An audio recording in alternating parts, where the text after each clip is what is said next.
Hello students, आज की इस वीडियो में हम देखेंगे एनआईएस क्लास 10th हिंदी 201 का क्वेश्चन पेपर। पहले हम अप्रैल 2022 का क्वेश्चन पेपर देखेंगे। अप्रैल 2022 का क्वेश्चन पेपर देखेंगे, उसके बाद एक हम सॉल्व पेपर देखेंगे कि हमें किस तरह से इसके आंसर्स को लिखना है। ठीक है, तो सबसे पहले इस क्वेश्चन पेपर में लिखा आएगा कि इस क्वेश्चन पेपर में प्रश्न पत्र में 16 प्रश्न है और 8 मुद्रित पृष्ठ है, मतलब 8 प्रिंटेड पेजेस हैं। और उसके बाद आपको यहाँ पर अपना रोल नंबर सबसे पहले लिखना होगा। इस क्वेश्चन पेपर का कोड और सेट ये है, हिंदी 201 यहाँ पर लिखा होगा और day and date of examination लिखना आपको। जैसे आज पेपर दे रहे हो, मान लो मंडे पेपर दे रहे हो तो मंडे लिखोगे, उसके बाद उस दिन की तारीख लिखोगे। और यहाँ पर 2 साइन होने हैं, 2 टीचर आपकी क्लासरूम में आएंगे जिसको इन्विजिलेटर कहते हैं, निरीक्षक कहते हैं। दोनों अपना साइन करेंगे, अगर एक है तो एक ही साइन करेंगे। उसके बाद सबसे पहले लिखा गया है कि परीक्षार्थी प्रश्न पत्र के पहले पृष्ठ पर अपना अनुक्रमांक अवश्य लिखें। तो यहाँ पर आप सबसे पहले अपना अनुक्रमांक अवश्य लिखोगे। उसके बाद दूसरे में कह रहे हैं कि यहाँ पर जो लिखा है 16 प्रश्न और 8 मुद्रित पृष्ठ, एक बार चेक कर लो कि इसमें है ना, अगर नहीं है तो निरीक्षक से कांटेक्ट कर लेना। उसके बाद थर्ड में कह रहे हैं कि जो वास्तुनिष्ठ मतलब एमसीक्यू जो है उसके सिर्फ और सिर्फ एक आंसर लिखने हैं, आपको सारा का सारा नहीं लिखना। उसके बाद फोर्थ में कह रहे हैं कि वस्तुनिष्ठ प्रश्नों के साथ साथ जो भी मतलब सीधा सीधा क्या है कि अगर 3 घंटे का पेपर है तो 3 घंटे में पूरा लिखना है, कोई एक्स्ट्रा टाइम नहीं मिलेगा आपको। उसके बाद आपको यहाँ पर फिफ्थ में कह रहे हैं, 5वें में कह रहे हैं कि उत्तर पुस्तिका में पहचान चिन्ह, ठीक है, या कोई निर्दिष्ट स्थानों के अतिरिक्त कहीं भी अनुक्रमांक लिखोगे आप, मतलब अपना रोल नंबर लिखोगे, कोई पहचान वाला चिन्ह लिखोगे तो आप अयोग्य ठहरा हो जाओगे, मतलब आपका पेपर कैंसिल हो जाएगा। उसके बाद 6 में कह रहे हैं कि उत्तर पुस्तिका में मतलब उत्तर पुस्तिका जो प्रश्न पत्र का होगा, जो कोड है ना प्रश्न पत्र का 63/OS/1 सेट ए, बस यही लिखना है उत्तर पुस्तिका में, और कुछ भी नहीं लिखना है। मतलब आप समझ गए होगे क्या लिखना है। ठीक है, सिर्फ अपना क्वेश्चन पेपर का कोड लिखना है आंसर बुक में, और कुछ भी नहीं लिखना है। अच्छा, उसके बाद यहाँ पर आपका क्वेश्चन पेपर आ गया हिंदी 201, समय 3 घंटे, पूर्णांक 100 नंबर का। सभी प्रश्न अनिवार्य है, प्रश्नों के लिए निर्धारित अंक उनके सामने दिए गए, जैसे यहाँ पर दिए गए। 5 क्वेश्चन एमसीक्यूज के आने हैं। तो पहला, कबीर के अनुसार सयानो काम का अर्थ क्या है? समझदारी वाला काम, है ना, क्या है आपने पढ़ा होगा, तो सयानो वाला काम है। इसी तरह आपका नेक्स्ट है, बूढ़ी पृथ्वी का दुख कविता में मौन समाधि के लिए बैठा हुआ है ना। उसके बाद आह्वान कविता मीनू से किस पुस्तक से ली गई है? इसे जगाओ कविता में कवि ने मनुष्य को क्या बने रहने का संदेश दिया है? ठीक है, जागरूक होना है उसे। ठीक है, इस तरह से आपको आंसर लिखना है, सिर्फ आंसर लिखना है, जैसा कि हमने अभी देखा। 5वें में कह रहे हैं कि आजादी को जीवित रखने के लिए परम आवश्यक है, तो साहस चाहिए, कर्महीनता चाहिए, मनमर्जी चाहिए, श्रम चाहिए, तो श्रम चाहिए होता है। ठीक है, उसके बाद हम देखते हैं कि क्या क्वेश्चन है। सेकंड क्वेश्चन में लिखा है कि 15 से 20 शब्दों में इसके आंसर लिखने हैं। ठीक है, एक एक नंबर के हैं। तो यहाँ पर 6 क्वेश्चन है, 1 2 3 और 3 ये 6, सभी के आंसर्स लिखने हैं आपको 15 से 20 शब्दों में, 6 नंबर आपको मिलेगा। उसके बाद अच्छा देखो, 15 से 20 लिखा है ना, इसका मतलब ये नहीं कि 15 से 20 ही होना चाहिए, 4-5 वर्ड आगे पीछे हो सकते हैं। ठीक है, आंसर फिर भी मिलेगा आपको। उसके बाद तीसरे में कह रहे हैं कि निम्नलिखित काव्यांश किस पाठ से लिया गया है? ठीक है, इससे इसके कवि के नाम का उल्लेख करते हुए काव्यांश का काव्य सौंदर्य स्पष्ट करना है आपको। तो इसमें है कि जिनकी सेवाएं अतुलनीय पर विज्ञापन से दूर रहे, प्रतिकूल परिस्थितियों से जिनके कर दिए मनोरथ चूर चूर। उसके बाद एक ऑप्शन, बहुत बढ़िया बात है कि इसमें ऑप्शन दिया हुआ है, खैर खून खांसी खुशी वैर प्रतिबंधबान रहीमन दाबे ना दबे जान सकल उदान। तो आप इसमें से कोई एक चूज करके पहले तो आप काव्यांश मतलब कौन सा पार्ट है वो बताओगे। उसके बाद कवि के नाम का उल्लेख करते हुए काव्यांश का जो है सौंदर्य स्पष्ट करोगे, उसके बारे में बताओगे। तो 4 नंबर उसके बारे में बताने का हो जाएगा और एक पाठ का नाम बताने, 5 नंबर इस तरह से मिलेंगे आपको। उसके बाद चौथा क्वेश्चन है, निम्नलिखित प्रश्नों में से किन्हीं 3 के उत्तर लगभग 25-25 शब्दों में लिखने हैं आपको। अब यहाँ पर जो है वो 4 क्वेश्चन है, किसी 3 के लिखने हैं आपको। पहला है, चंद्र ग्रहण से लौटती बैर कविता में किसी प्रकृति दृश्य को अपने शब्दों में चित्रित करना है। तो अपने शब्द में आप चाहे जो लिख लो, 20 से 25 वर्ड में आपको 3 नंबर मिल जाए, सॉरी 2 नंबर मिल जाएंगे, क्योंकि 3 क्वेश्चन 2 नंबर का। इसी तरह आपका है, इसी जगह कविता के आधार पर सपने देखना और सपनों में खोना जो है उसमें अंतर बताना है आपको। बहुत आसान क्वेश्चन होते हैं ऐसे। उसके बाद गया है, बूढ़ी पृथ्वी का दुख कविता के आधार पर बताइए कि पेड़ क्या सपने देखते हैं। ठीक है, उसके बाद चौथा है, बीती बिहारी जागी कविता में कवि को क्यों लगता है कि सबको जाग जाना चाहिए। ठीक है, तो 4 है, कोई 3 लिखोगे, 2-2 नंबर के 6 नंबर मिलेंगे। उसके बाद पांचवा जो क्वेश्चन है, निम्नलिखित प्रश्न का उत्तर 50 शब्दों में देना है, 3 नंबर का है। और बहुत बढ़िया बात है कि इसमें 2 क्वेश्चन है अथवा करके, कोई एक लिखना है। पहला इस पार्ट इसका, बूढ़ी पृथ्वी का दुख कविता में कवित्री ने पिछवाड़े शब्द का प्रयोग किस विशेष उद्देश्य से किया है, इसको स्पष्ट करना। अब स्पष्ट करके आपको बहुत अच्छे से लिखना पड़ेगा 50 शब्दों में, तभी 3 नंबर मिलेंगे। बच्चे क्या करते हैं, 2-4 वर्ड लिख देते हैं, 1-2 लाइन लिख लेते हैं, सोचते हैं कि 3 नंबर पूरा मिल जाएगा, नहीं मिलता, सिर्फ 1 नंबर मिलता है वैसे। तो कम से कम 50 शब्दों में लिखना आपको, ठीक है। इस तरह सेकंड है, कवि के अनुसार निंदक को अपने पास रखने से आत्मबोध जैसे जीवन कौशल को उभारा जा सकता है। क्या आप इस बात से सहमत हैं? अपने विचार प्रस्तुत कीजिए। निंदक नेरे राखी वाला जो है ना, कबीर दास जी का था, तो ये वही वाला है, ठीक है। उसके बाद उसमें यही था ना कि निंदक जो है उसको अपने पास रखो, कुटिया बिछा के दे दो, ताकि वो जब आप निकलो वो आपकी बुराई करे, और जब वो बुराई करे तो आप उस बुराई को सही करो, और इस तरह से आप एक स्वच्छ इंसान, साफ इंसान, अच्छे है ना, अच्छी प्रकार की इंसान बन जाओगे। वही वाला है ये, ठीक है। उसके बाद 6 है, निम्नलिखित प्रश्नों के उत्तर के रूप में दिए गए विकल्पों में से सर्वाधिक उपयुक्त विकल्प छांटकर अपनी उत्तर पुस्तिका में लिखना है, ठीक है। तो 6 क्वेश्चन इस तरह से यहाँ पर दिए हुए हैं, आपको अपने उत्तर पुस्तिका में इसका आंसर जो है वो लिखना है। उसके बाद आपका 7th आ गया, 15 से 20 शब्दों में देना है, 1-1 नंबर का है। पहला क्वेश्चन है, विचारात्मक निबंधों की 2 विशेषताएं बताना है आपको, है ना। निबंध कैसे लिखे वाले चैप्टर से है। उसके बाद है, एक बूढ़े व्यक्ति ने मनुष्य को सुख कैसे मिलेगा, एक बूढ़े व्यक्ति ने मनुष्य को सुख कैसे मिलेगा, प्रश्न का क्या जवाब दिया, नाखून क्यों बढ़ते हैं, पाठ के आधार पर बताना है आपको। टके सेर भाजी टके सेर खाजा में निहित व्यंग्यार्थ का स्पष्ट बताना है, मतलब सबके सब बेवकूफ होते हैं ना वहां पर, वही वाला ये। उसके बाद है, गिल्लू को देखकर सब विस्मित क्यों होने लगते हैं। उसके बाद है अंगा, प्राचीन काल में भारतीय नारियों की क्या दशा थी, भारत की कुछ बहादुर बेटियों के नामों का उल्लेख करना। आपको ये तो बहुत आसान है, आजकल की बहादुर बेटियों का नाम भी बता सकते हो, उसके नंबर मिलेंगे, ठीक है। उसके बाद अच्छा, शतरंज के खिलाड़ी कहानी के माध्यम से प्रेमचंद को क्या संदेश देना चाहते हैं, ठीक है, इसके बारे में बताना। 6 है, कविता गद्य के समान क्यों नहीं पढ़ी जाती है, उसको बताना है, तो 1 नंबर इसका भी मिलेगा। उसके बाद आपका आ गया क्वेश्चन, इस क्वेश्चन को ध्यान से पढ़िए, क्या कह रहे हैं कि इधर देश की राजनीतिक दशा भयंकर होती जा रही थी, कंपनी की फौजें लखनऊ की तरफ बढ़ी चली जा रही थी, ठीक है। तो ये लास्ट चैप्टर वाला है आपका। तो कहाँ से लिया गया है, लेखक कौन है, 1 नंबर इसका मिल जाएगा आपको, 1 नंबर। उसके बाद उपयुक्त गद्यांश की भाषा शैली पर टिप्पणी करना है, 2 नंबर इसका मिलेगा। देश की राजनीतिक दशा कैसी थी, ऐसे में दोनों खिलाड़ियों की कर्तव्यहीनता आपको क्या सोचने पर मजबूर करती है, तो ये आप अपनी लैंग्वेज में लिखोगे with the context of book, मतलब बुक के अकॉर्डिंग लिखोगे, तो 2 नंबर इसका। तो 5 नंबर का क्वेश्चन ये बना। सेम इसी तरह आपका दूसरा है, ऐसे ही मार्किंग स्कीम है, आप यहाँ से कर सकते हो। उसके बाद हम आगे चलते हैं, 9वां क्वेश्चन है, निम्नलिखित प्रश्नों में से किन्हीं 4 के उत्तर लगभग 20-20 शब्दों में देने हैं, ठीक है। 2-2 नंबर का है, 2 नंबर 20 शब्द में लिखना है, 4 नंबर 4 क्वेश्चन है, तो 8 नंबर इसके मिलेंगे। जैसे पहला क्वेश्चन है, बहादुर के चले जाने पर किन्हीं अपनी गलतियों का एहसास सबसे अधिक होता है और क्यों होता है। आपके अनुसार गिल्लू को लेखिका ने क्यों अपवाद बताया है, लेखक रॉबर्ट नर्सिंग होम में क्यों गया, वह जाना उनके लिए, मतलब वहां जाना, वह जाना यादगार क्यों बन गया, वह नहीं, ये वहां आएगा, गलती से मिसप्रिंट है। उसके बाद आज के समय में सार लेखन की क्या उपयोगिता है, और लास्ट है, जीवाणियों से बचने के लिए क्या किया जाना चाहिए, अपना पराया पाठ के आधार पर समझाना है आपको। चलो उसके बाद 10th क्वेश्चन, 10वां क्वेश्चन जो है 40 से 50 शब्दों में, 3 क्वेश्चन को, 4 है, इसमें से किसी 3 को लिखना है, और 3 नंबर का, तो 9 नंबर इसमें मिलेंगे, ठीक है। आप यहाँ से क्वेश्चन देख सकते हो। पहला क्वेश्चन जो अंधेर नगरी का है, दूसरा जो है राजकुमार वाला है, सुखी राजकुमार का है, तीसरा है आपका बहादुर बेटियां चैप्टर से, और चौथा है पत्र लेखन से। उसके बाद 11वां क्वेश्चन जो है आपको यहाँ पर काव्यांश है, उसको ध्यान से पढ़ना है, और उसके 5 क्वेश्चन है 1-1 नंबर के, तो 5 × 1 5, ठीक है। 5 का 1 से गुणा करोगे तो 5 क्वेश्चन ये हो जाएगा। उसके बाद आपका गद्यांश वाला क्वेश्चन आ गया, सेम जैसे ये काव्यांश का क्वेश्चन था ना, ये वाला, ये काव्यांश का 11वां था, 5 क्वेश्चन, इसी तरह गद्यांश का भी आपको पढ़ना है और 5 क्वेश्चन लिखने हैं इसके। उसके बाद आपका 13वां क्वेश्चन आ गया, निर्देशानुसार उत्तर देना। पहला है, किसी समय किसी एक समस्त पद का विग्रह करते हुए समास का नाम बताना है, तो यहाँ पर आपको समास बताना है और उसका विग्रह भी करना है।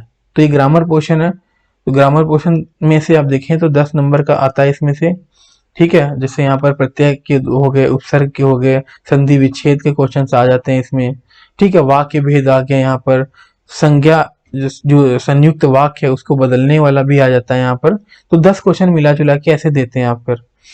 ठीक है, चलो पर्यायवाची भी आया, मुहावरे भी आए हैं। मुहावरे तो हर एक बच्चे कर लेते हैं वैसे, बाकी सभी के लिए आपको पढ़ना पड़ेगा ग्रामर पोर्शन। इसका चैप्टर के बीच में ग्रामर दिया हुआ है। आप इमेजिनेशन कोचिंग सेंटर टाइप करके वहां से इन सभी के अर्थ को समझ सकते हैं, वहां पर मेंशन किया हुआ है। उसके बाद है निम्नलिखित गद्यांश का सार लगभग 1/3 शब्द में लिखना है। तो ये तो बच्चे आसानी से कर लेते हैं। ये जो क्वेश्चन है आप मतलब इसको आपको अच्छे से पढ़ना है। ठीक है, आप कैसे 1/3 करोगे, जैसे देख लो 1 2 3 3 लाइन और ये 4 लाइन, सॉरी 6 एक साथ 7 लाइन है, तो आपको 1/3 करना है। इसका मतलब है कि आप 2.5 दैट मीन्स इतना लिख लो आप, यहां से लेकर इस पूरे जो ये पूरा का पूरा आपका गद्यांश है उसको इतने शब्दों में लिखना है। ये यहाँ तक जो मैंने लिखा है, ठीक है, 1/3 हो जाएगा आपका। तो 5 नंबर का ये है। उसके बाद 5वां है कोरोना संकट के चलते सफाई और सामाजिक दूरी का महत्व बताते हुए अपने मित्र को लिखिए। ये क्वेश्चन इस बार जितने भी हमारे यहाँ बच्चे थे सभी ने पूरा टू द कॉपी लिख लिया था, क्योंकि सभी को पहले क्लियर हो गया था ये तो कोरोना का टाइम है तो ये बच्चे तो कर ही लेंगे, मतलब क्वेश्चन तो आएगा ही, तो बच्चों ने कर लिया था। उसके बाद आतंकवाद की समस्या पर अपने विचार प्रकट करते हुए जन जागरण पत्रिका के संपादन को पत्र लिखना आपको। ये वाला किसके लिए था, मित्र को पत्र लिखना था। 5 नंबर का पत्र आ गया आपको। उसके बाद आपका आ गया निबंध। निबंध जो है वो कितने 4 निबंध आते हैं, कोई एक करना है 300 वर्ड्स में। अच्छा, निबंध जब आप लिखोगे तो हेडिंग वाइज लिखोगे। अभी मैं एक आंसर्स दिखाता हूँ कैसे लिखना, आपको समझ आ जाएगा। ठीक है, चलो तो हम नेक्स्ट देखते हैं। यहाँ पर ये आपका सेट बी आ गया, सेम वही क्वेश्चन सभी में है। बाकी डिस्क्रिप्शन में लिंक है, वहां से आप डाउनलोड कर लेना है, वहां से भी देख सकते हो। सेट ए और ये सेट ए था, सेट बी और ये सेट सी चल रहा है। ठीक है, तो हम देखते हैं सॉल्व हिंदी का मतलब पेपर, हिंदी का सॉल्व पेपर देखते हैं हम। तो स्टूडेंट्स ये आपका क्वेश्चन पेपर है जो कि सॉल्व है। पहला क्वेश्चन है निम्नलिखित प्रश्नों के उत्तर में से रूप में दिए विकल्प वाला है। 5 क्वेश्चन आते हैं, आपको पता है। पहले इसी जगह कविता में सूरज, पवन और पंछी की को भई कहा गया है। इसका संबोधन क्या है, तो आत्मीय संबोधन है। आह्वान कविता में दीपक भाग्य है, तेल का क्या अर्थ है, तो इसका है कर्म। ठीक है, उसके बाद तीसरा क्वेश्चन है चंद्रग्रहण से लौटती बैर कविता में विवाह के रूपक में प्रकृति किसकी भूमिका निभा रही है, तो दुल्हन की। ठीक है, उसके बाद कबीर दास जी ने घर में बढ़ते धन की तुलना किससे की है, तो इसका है नाव, नाव में भरते पानी से। 5वां है बीती विभावरी जागरी कविता में नागरी किसे कहा गया है, तो सुंदर स्त्री को नागरी कहा गया है। उसके बाद आपका दूसरा क्वेश्चन है 15 से 20 शब्दों में अंतर देना। पहला है आजादी कविता के अंत में शागिर्द द्वारा सुई में धागा पिरोने लगना क्या सूचित करता है, तो हम देखते हैं आंसर कैसे लिखना आपको। यहाँ पर आंसर लिखा हुआ है, उस्ताद जब शिष्य को समझता है तो उसे कर्म का महत्व समझ में आ जाता है और पुनः अपने काम में लग जाता है। तो ये आपको लिखना है, 1 नंबर इस तरह से मिलेगा आपको। नेक्स्ट, कबीर के ने निंदक को निकट रखने का परामर्श क्यों दिया है, तो कबीर दास जी कहते हैं कि निंदक हमें हमारी कमियों के बारे में बताता है जिन्हें जानकर स्वभाव को बदल सकते हैं और व्यक्ति बिना साबुन पानी के भी निर्मल स्वभाव वाला बन जाता है। उसी तरह आपका तीसरा क्वेश्चन है बूढ़ी पृथ्वी का दुख वाला, चौथा और 5वां क्वेश्चन है। ठीक है, उसके बाद आपका छठा है आपको। ठीक है, उसके बाद आपका तीसरा क्वेश्चन शुरू हो गया। निम्नलिखित काव्यांश किस पाठ से लिया गया है, इसके कवि के नाम का उल्लेख करते हुए काव्यांश का काव्य सौंदर्य करना है। जैसा कि हमने क्वेश्चन पेपर में देखा था वैसा ही क्वेश्चन है, उसी टाइप का क्वेश्चन है ये। तो यहाँ पर काव्यांश है अथवा करके है, तो पहले हम ऊपर वाले का देखते हैं क्या है। आओ मिल सब देश बाधव हार बनकर देश के साधक बने सब प्रेम से सुखी शांति में उद्देश्य के क्या सांप्रदायिक भेद से है एक मिट सकता हो, बनती नहीं क्या एक गाला विविध सुमनों की कहो। तो प्रस्तुत काव्यांश जो है राष्ट्र कवि मैथिली शरण गुप्त द्वारा रचित कविता आह्वान से उद्धृत है, आह्वान से लिया गया ये। ठीक है, इन पंक्तियों में कवि देशवासियों को एकता से रहने पर बल दिया गया है कि देश में सभी एकताई में रहें, क्योंकि अलग अलग जातियों में बटे होने के कारण देश कमजोर हो जाता है। एकता द्वारा ही शांति व संपन्नता संभव है। जिस प्रकार अलग अलग फलों को या फलों की माला बन सकती है, उसी प्रकार अलग अलग धर्मों संप्रदायों के लोग भी मिलकर रह सकते हैं। काव्यांश की भाषाओं में भाषा जो है वो संस्कृत निष्ठ है, कविता जो है या जो कविता है वो तुकांत है, तथा देश बांधव हार में रूपक अलंकार है। सांप्रदायिक एकता की विविध सुमनों की माला से तुलना के कारण उपमा अलंकार है, उदाहरण अलंकार भी है। अच्छा, दूसरा वाला जो अथवा वाला है उसका आंसर देखो यहाँ पर है, आप यहाँ से स्क्रीनशॉट देखकर लिख सकते हो। उसके बाद चौथा क्वेश्चन है, निम्नलिखित में से किन्हीं तीन के उत्तर 25-25 शब्दों में लिखना है। पहला है, उनको परिणाम कविता में असफल लोगों के प्रति अभिव्यक्त दृष्टिकोण का स्पष्टीकरण कीजिए। तो यहाँ पर स्पष्टीकरण है, जैसे देखो कविता, नागार्जुन प्रगतिशील कवि हैं, वे उन लोगों को सम्मान व सच्चा अधिकार नहीं मानते जो सफल हुए और प्रसिद्ध हैं, बल्कि वे उन लोगों को सम्मान का सच्चा अधिकारी मानते हैं जो शक्तिहीन और साधनहीन होने पर भी अपने लक्ष्य की प्राप्ति के लिए परिश्रम करते रहे, संघर्ष करते रहे। इसलिए कविता में कवि ने साधनहीन किंतु परिश्रमी और संघर्षशील लोगों के प्रति आदर का भाव प्रकट किया है, जो सफल नहीं हुए लेकिन उन्होंने हार भी नहीं मानी है। ठीक है, इस तरह से आपको 20-25 वर्ड्स में लिखना है। अब ये जो इसका आंसर है थोड़ा सा ज्यादा हो गया है ना। अब 20-25 वर्ड का मतलब आप यहाँ तक इतना लिख सकते हो। उसके बाद ख क्वेश्चन आपका आ गया, विधि बारी जागे और उसको पता है, यहाँ से स्क्रीनशॉट लेके आंसर आप नोट कर सकते हो। नेक्स्ट आपका आ गया यहाँ पर ग पाठ, उसका आंसर घ पाठ का आंसर। उसके बाद पांचवा क्वेश्चन है, निम्नलिखित प्रश्न का उत्तर 50 शब्दों में देना है। ठीक है, पहला क्वेश्चन मतलब इसका क्वेश्चन क्या है देखते हैं, 3 नंबर का ये, बूढ़ी व्यक्ति का दुख, कविता में बूढ़ी व्यक्ति का दुख चित्रित किया गया है, इस दुख को दूर करने के लिए क्या क्या उपाय हो सकता है। दूसरा, अथवा करके आजादी, कविता के आधार पर आजादी और कर्म के संबंध का स्पष्टीकरण करना है। तो बूढ़ी वाला देखो यहाँ पर आंसर है, इतना आप लिख सकते हो। उसके बाद आजादी वाले का आंसर यहाँ पर है, ये लिख सकते हो आप, 3 नंबर का क्वेश्चन है। उसके बाद हम देखते हैं क्वेश्चन नंबर 6। छठा क्वेश्चन कह रहे हैं कि प्रश्न को उत्तर के रूप में दिए गए विकल्पों में से सर्वाधिक उपयुक्त विकल्प छाड़कर अपनी उत्तर पुस्तिका में लिखना है। तो एमसीक्यूज टाइप है, जो भी आप सही है यहाँ पर आप इसको लिख सकते हो। ठीक है, एमसीक्यूज ही है ये एक तरह का। चलो, उसके बाद 7वां क्वेश्चन है, निम्नलिखित प्रश्नों के उत्तर 15 से 20 शब्दों में दीजिए।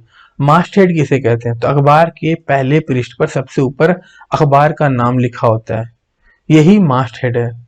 यह नाम विशिष्ट अंदाज में व डिजाइन में लिखा जाता है। अब हेडिंग है तो डिजाइन में तो लिखा ही जाएगा ना। कई अखबारों में नाम के साथ चित्र या पहचान चिन्ह छपा होता है। इस सेकंड क्वेश्चन है यहाँ से, अनौपचारिक पद के किन्हीं 2 संबोधन का उल्लेख करना है आपको, तो यहाँ पर आप इसका कर सकते हो। ठीक है, 2 संबोधन हो गया यहाँ पर। उसके बाद तीसरा, चौथा, 5वां और छठा क्वेश्चन और 7वां क्वेश्चन खत्म। उसके बाद 8th क्वेश्चन आपका 8वां क्वेश्चन आता है, निम्नलिखित गद्यांशों या गद्यांश को ध्यानपूर्वक पढ़िए और पूछे गए प्रश्नों के उत्तर लिखना। तो यहाँ पर आप गद्यांश पढ़ लो, फिर उससे क्वेश्चन है यहाँ पर पहला, उसके बाद दूसरा, तीसरा। चलो नेक्स्ट हम देखते हैं आपका यहाँ पर ग पार्ट है। ग पार्ट में कह रहे हैं कि आज के परिवेश में बढ़ती हिंसा को रोकने के लिए क्या क्या उपाय हो सकते हैं, 50 से 60 शब्दों में लिखना है। ठीक है, तो यहाँ पर अथवा करके लिखा है, कोई एक लिख सकते हो आप। चलो, तत्सम तद्भव आपका आ गया यहाँ पर, ग्रामर वाला पोर्शन, मुहावरे आ गया।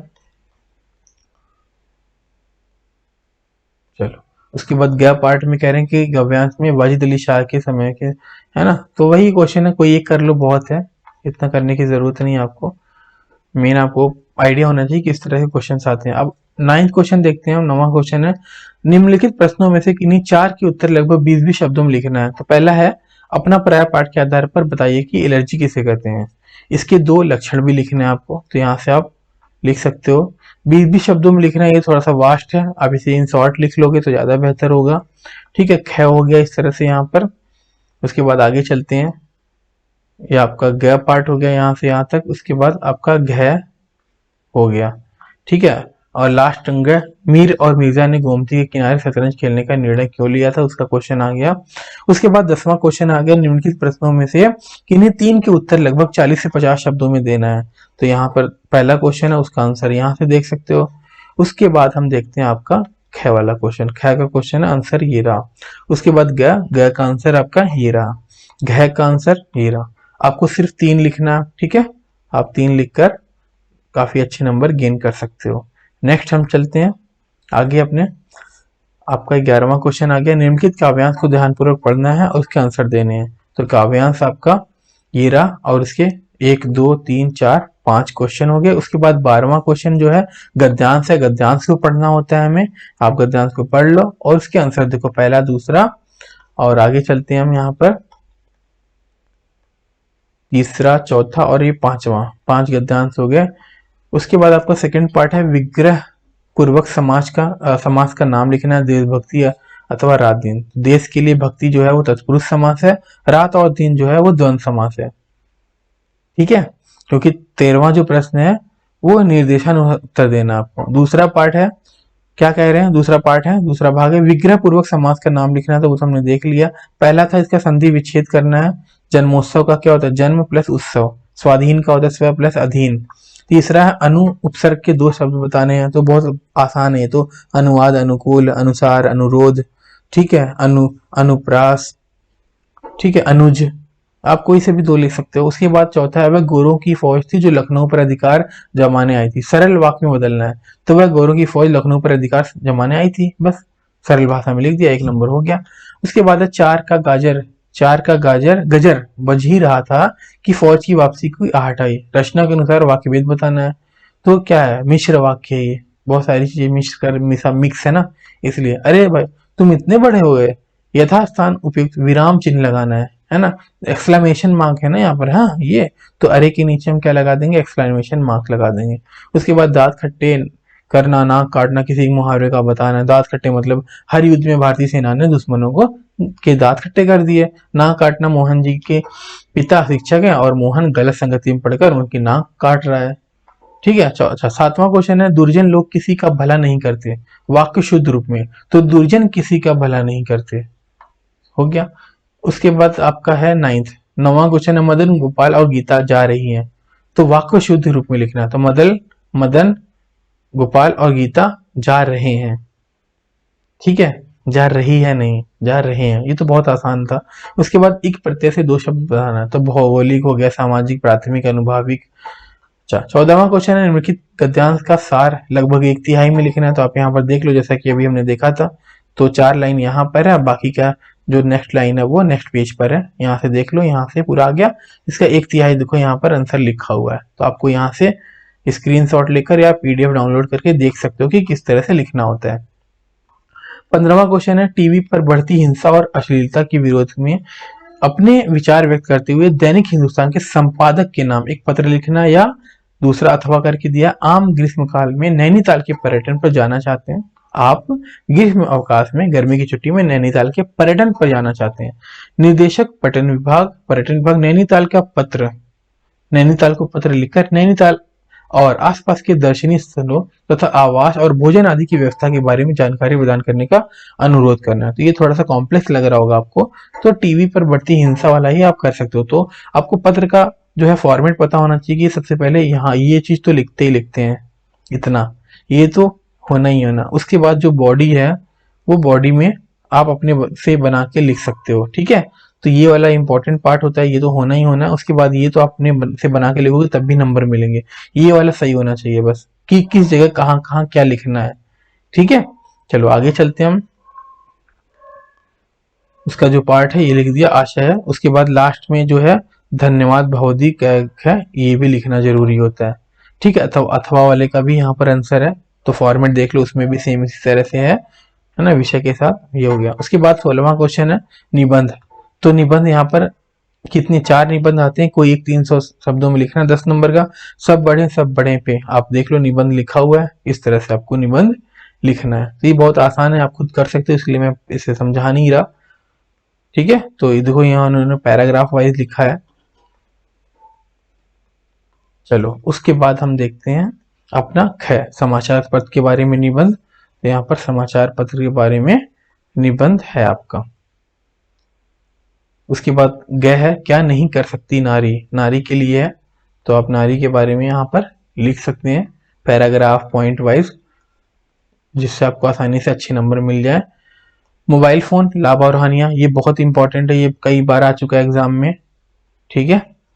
तो आप यहाँ पर इसके आंसर्स को देख सकते हो, और ये आपका क्वेश्चन पेपर खत्म होता है, ठीक है। अगर ये क्वेश्चन पेपर समझाने का तरीका सही लगा या कोई कमी है तो जरूर बताएं आप प्यार से, मैं जरूर करेक्शन करूंगा। मिलते हैं फिर नेक्स्ट क्वेश्चन पेपर में।